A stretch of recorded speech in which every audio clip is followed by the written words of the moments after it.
Wassalatu wassalamu ala rasulillah wa ba'd.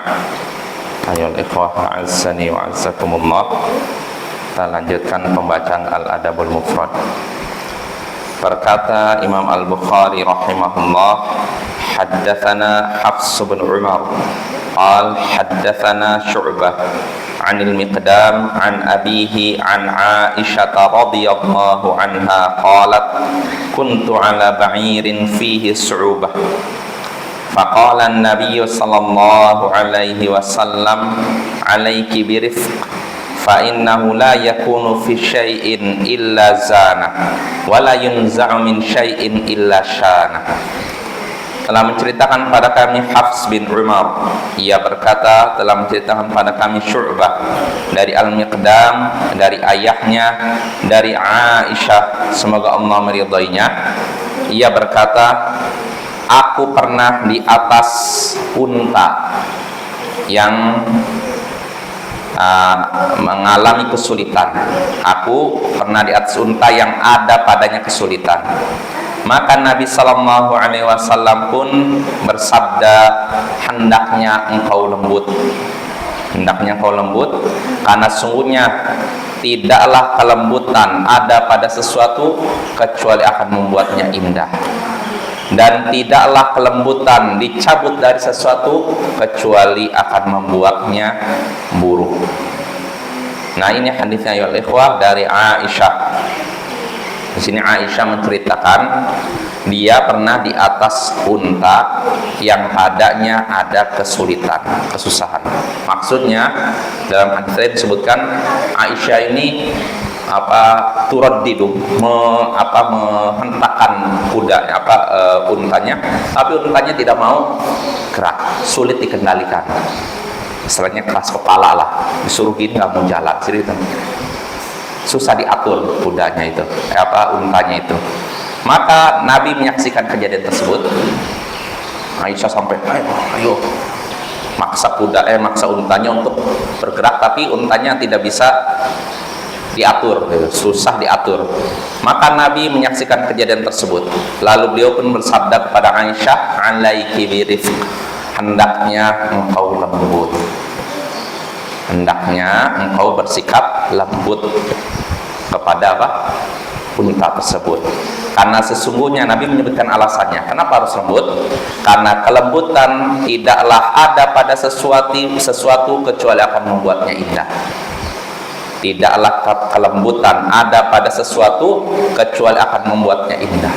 Artinya ketika ada kelembutan dalam, contohnya di sini dalam mengarahkan hewan, nanti akan terasa indah. Artinya apa? Hewannya akan nurut. Tapi kalau hewannya dihentak-hentak begitu, malah tidak akan nurut, cenderungnya akan melawan. Nah, ini maksudnya ya, tidaklah kelembutan ada pada sesuatu kecuali akan membuatnya indah, dan tidaklah kelembutan dicabut dari sesuatu kecuali akan membuatnya buruk. Artinya ketika kita memperlakukan hewan dengan kasar, lawannya lembut, maka hewan ini akan berontak, malah akan bersikap tidak baik kepada kita. Nah, kalau kepada hewan saja hendaknya kita bersikap lembut, apalagi kepada manusia ya. Nah, ini makna hadisnya. Nah, dari hadis ini kita bisa mengambil pelajaran. Di atasnya pertama, hendaknya seseorang menahan emosinya ketika menghadapi hewan yang susah ia atur. Hendaknya seorang menahan emosinya ketika menghadapi hewan yang susah ia atur. Jadi ketika ada hewan, kita punya hewan peliharaan atau apapun, susah diatur, tahan emosi kita. Jangan marah-marah gitu. Nah, seperti yang terjadi pada Aisyah, dia punya untanya sulit diatur. Aisyah emosi di situ, maka Nabi ingatkan, lembut. Hendaknya engkau bersikap lembut, jangan emosi gitu. Nah, ini Bapak ya. Ini faedah pertama. Lalu faedah kedua, dorongan untuk bersikap lembut kepada hewan dan kepada segala sesuatu. Dalam hadis ini Nabi mengarahkan Aisyah untuk bersikap lembut kepada apa? Hewan.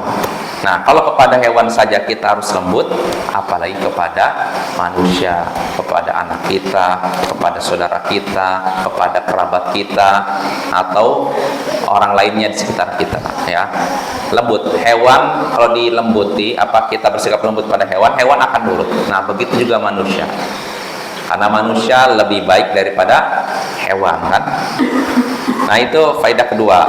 Lalu faedah ketiga, peringatan untuk menjauhi kekasaran dan kekerasan.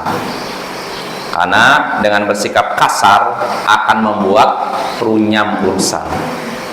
Kata Nabi di sini, tidaklah kelembutan dicabut dari sesuatu kecuali akan membuatnya buruk. Artinya ketika seorang menggunakan kekasaran, kekerasan dalam menghadapi suatu urusan, urusannya bukan malah baik, malah makin runyam, makin rumit, ya. Maka jauhi sikap kekasaran dan kekerasan. Lalu faedah terakhir yang bisa kita petik dari hadis ini, siapa yang memerintahkan orang untuk melakukan sesuatu, hendaknya menyebutkan alasannya. Siapa yang memerintahkan seseorang, memerintahkan orang lain untuk melakukan sesuatu, hendaknya menyebutkan alasannya.